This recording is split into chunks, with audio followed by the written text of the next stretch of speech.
University ക്യാമ്പസുകളിൽ Palestine അനുകൂല പ്രതിഷേധക്കാർക്കെതിരെ Donald Trump ഭരണകൂടം നടത്തിയ അതിക്രമങ്ങൾക്ക് ഇരകളായ വിദ്യാർത്ഥികൾക്കും അക്കാദമിക് വിദഗ്ധർക്കും ഇസ്ലാമിക് റിപ്പബ്ലിക്കിന്റെ പിന്തുണ പ്രഖ്യാപിച്ചിരിക്കുകയാണ് ഇറാന്റെ അക്കാദമിക് ഉദ്യോഗസ്ഥർ. അമേരിക്കയിലെ സയനിസ്റ്റ് ഭരണകൂടത്തിന്റെ കുറ്റകൃത്യങ്ങൾക്കെതിരെ പ്രതിഷേധിക്കുന്ന വിദ്യാർത്ഥികൾക്ക് പിന്തുണ നൽകുന്നതിൽ രാജ്യത്തെ സർവകലാശാലകൾ അഭിമാനിക്കുന്നുവെന്നാണ് ഇറാനിലെ അക്കാദമിക് സ്ഥാപനങ്ങളിലെ ഉദ്യോഗസ്ഥർ പ്രസ്താവനയിൽ പറയുന്നത്. പലസ്തീനിലെ അടിച്ചമർത്തപ്പെട്ട ജനങ്ങൾക്കെതിരെ സയനിസ്റ്റ് ഭരണകൂടം നടത്തിയ അതിക്രമങ്ങൾക്ക് നേരെ ചോദ്യം ഉന്നയിച്ചവരെയും അതിനെതിരെ ശബ്ദമുയർത്തിയ വിദ്യാർത്ഥികളെ അടിച്ചമർത്തിയും അവരെ സർവകലാശാലയിൽ നിന്ന് പുറത്താക്കിയും നടപടികൾ എടുത്തതിൽ നിന്ന് തന്നെ അമേരിക്കയുടെ മുഖം എത്രത്തോളം വികൃതമാണെന്ന് വ്യക്തമാണെന്നും പ്രസ്താവനയിൽ പറയുന്നുണ്ട്. പലസ്തീൻ ലക്ഷ്യത്തോട് അനുകമ്പ കാണിച്ചതിന് അമേരിക്കൻ ഇമിഗ്രേഷൻ ഉദ്യോഗസ്ഥർ പുറത്താക്കുന്ന വിദ്യാർത്ഥികളെ സ്വീകരിക്കാൻ ഇറാനിലെ സർവകലാശാലകൾ തയ്യാറാണെന്നും പ്രസ്താവനയിൽ പറയുന്നു.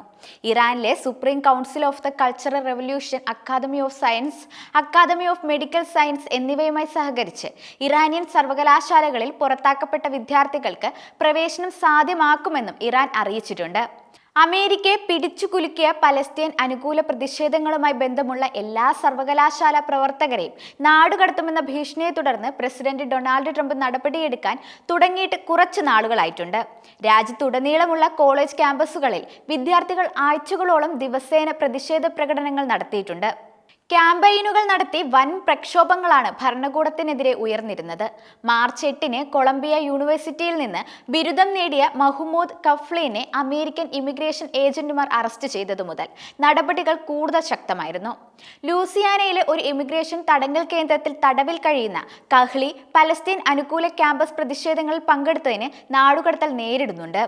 അമേരിക്ക കുറഞ്ഞത് 300 വിദേശ വിദ്യാർത്ഥികളുടെ വിസ റദ്ദാക്കിയതായി സ്റ്റേറ്റ് സെക്രട്ടറി മാർക്കോ റൂബിയോ പറയുന്നു. ഇപ്പോൾ 300-ൽ കൂടുതൽ ഉണ്ടാകാമെന്നും അദ്ദേഹം പറയുന്നുണ്ട്. ഞങ്ങൾ എല്ലാ ദിവസവും ഇത് ചെയ്യുന്നുണ്ട്. ഈ വിദ്യാർത്ഥികൾ അമേരിക്കയുടെ വിദേശ നയത്തിനും ദേശീയ സുരക്ഷാ താൽപര്യങ്ങൾക്കും എതിരാണ് എന്നും അദ്ദേഹം ആരോപിച്ചു.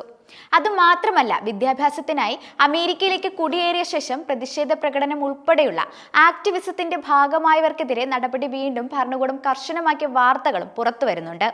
അമേരിക്ക അനുവദിച്ചിട്ടുള്ള സ്റ്റുഡന്റ് വിസ റദ്ദാക്കിയെന്നും എത്രയും പെട്ടെന്ന് രാജ്യം വിടണമെന്നുള്ള അറിയിപ്പാണ് വിദ്യാർത്ഥികൾക്ക് ലഭിച്ചിരിക്കുന്നത്. പലസ്തീൻ അനുകൂല പ്രകടനങ്ങളിലും മറ്റും പങ്കെടുത്തവർക്കെതിരായിരുന്നു ആദ്യഘട്ടത്തിൽ നടപടി സ്വീകരിച്ചിരുന്നതെങ്കിൽ ഈ വിഷയവുമായി ബന്ധപ്പെട്ട പോസ്റ്റുകൾ സാമൂഹിക മാധ്യമത്തിൽ പങ്കുവെക്കുകയോ ലൈക്ക് ചെയ്യുകയോ ചെയ്താൽ പോലും നടപടി സ്വീകരിക്കുന്നുണ്ടെന്നാണ് ഏറ്റവും പുതിയ റിപ്പോർട്ടുകളിൽ നിന്നും വ്യക്തമാകുന്നത്. വിദ്യാഭ്യാസത്തിനായി വിദേശ രാജ്യങ്ങളിൽ നിന്നെത്തുന്ന വിദ്യാർത്ഥികളുടെ അഭിപ്രായ സ്വാതന്ത്ര്യത്തിന് പോലും വിലക്ക് ഏർപ്പെടുത്തുന്നുവെന്ന ആക്ഷേപങ്ങളാണ് ഈ നടപടിക്കെതിരെ ഉയരുന്നത്. ഇന്ത്യയിൽ നിന്നുള്ള ഏതാനും വിദ്യാർത്ഥികൾക്കെതിരെയും അമേരിക്കയുടെ വിസ റദ്ദാക്കൽ നടപടി സ്വീകരിച്ചിട്ടുണ്ടെന്നാണ് റിപ്പോർട്ട് ചെയ്യുന്നത്.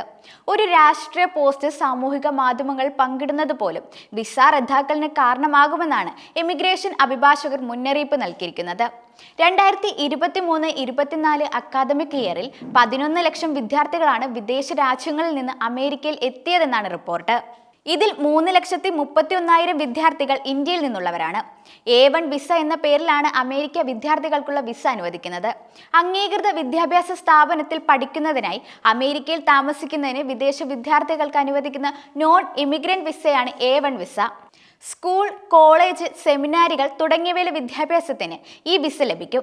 അതിനിടയിൽ ലോകത്തിലെ കൊളോണിയൻ ശക്തികൾക്ക് വേണ്ടി മറ്റ് രാജ്യങ്ങളെ ആക്രമിക്കുന്ന സയനിസ്റ്റ് ഭരണകൂടമാണ് മേഖലയിലെ ഏറ്റവും വലിയ ശത്രുവെന്ന് പറഞ്ഞിരിക്കുകയാണ് ഇസ്ലാമിക വിപ്ലവ നേതാവ് ഖമേനി. അവരെ വേരോടെ പിഴുതെറിയണമെന്നും ടെഹ്റാനിലെ ഇമാം ഖമേനിയുടെ മൊസല്ല ഗ്രാൻഡ് പ്രെയർ ഗ്രൗണ്ടിൽ ഈദുൽ ഫിത്തർ പ്രാർത്ഥനകൾക്ക് നേതൃത്വം നൽകിയ ശേഷം നടത്തിയ പ്രസംഗത്തിനിടെ അദ്ദേഹം പറഞ്ഞു. പ്രാദേശിക രാജ്യങ്ങളിലെ പോരാളികളെ പ്രോക്സികളാണെന്നാണ് പാശ്ചാത്യർ ആരോപിക്കുന്നത്. ഈ മേഖലയിൽ ഒരേ ഒരു പ്രോക്സി ശക്തി മാത്രമേ ഉള്ളൂ.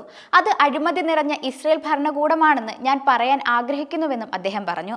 ഇസ്രയേൽ വംശഹത്യ നടത്തുകയാണെന്നും അവസരം ലഭിച്ചാൽ കോളനിവൽക്കരണക്കാരുടെ പ്രതിനിധിയായി സിറിയയെ ആക്രമിച്ചതുപോലും മറ്റു രാജ്യങ്ങളുടെ പ്രദേശങ്ങളും ആക്രമിക്കുമെന്നും നേതാവ് കൂട്ടിച്ചേർത്തു. ഈ ക്രിമിനൽ സംഘത്തെ പലസ്തീനിൽ നിന്ന് പിഴുതെറിയണം. അത് പിഴുതെറിയപ്പെടുകയും ചെയ്യും. ഈ ദുഷ്ടശക്തിയെ ഈ മേഖലയിൽ നിന്ന് ഇല്ലാതാക്കാൻ എല്ലാവരും പരിശ്രമിക്കണമെന്നും അദ്ദേഹം ഉറപ്പിച്ചു പറഞ്ഞു. ഇറാനെതിരായ അമേരിക്കൻ ഭീഷണികൾ ചൂണ്ടിക്കാട്ടിയ ലീഡർ ഏതൊരു ദുഷ്പ്രവൃത്തിക്കും തീർച്ചയായും നിർണായക പ്രതികരണം നേരിടേണ്ടി വരുമെന്ന് മുന്നറിയിപ്പ് നൽകി.